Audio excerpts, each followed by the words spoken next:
మిన్ని ఇంటి రుచుల్లో ఒక కమెంట్ చూశాను, ఏంటి ఇంత బద్ధకమా, ఇంట్లో ఫుడ్ కూడా ప్రిపేర్ చేసుకునే అంత ఓపిక లేదా అని.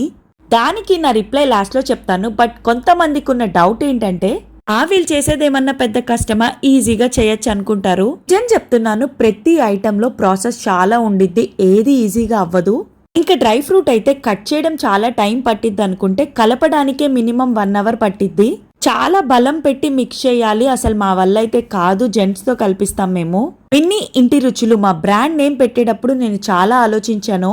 ఎవరైతే లైఫ్ లో బిజీ షెడ్యూల్స్ వల్ల లేదా ఏదైనా అదర్ రీజన్స్ వల్ల ఫుడ్ ప్రిపేర్ చేసుకునే టైం లేక మాకు ఆర్డర్ పెడతారో, తిన్నాక అబ్బా అచ్చం ఇంట్లో ప్రిపేర్ చేసుకున్నట్టే ఉంది అన్న ఫీల్ వస్తే చాలు నాకు. అందరికీ కష్టపడితేనే మనీ వస్తాయి, బద్ధకంతో కాదు. ఎవరైతే చేసుకునే టైం లేదో వాళ్ళు మా దగ్గర బాగుంటాయనే నమ్మకంతో ఆర్డర్ చేస్తారు. పిల్లలకి హెల్తీ స్నాక్స్ అండ్ వేడి అన్నంలో మా పచ్చళ్ళు వేసుకొని తినాలనుకుంటే ఆర్డర్ చేసుకోండి. Do follow, bye.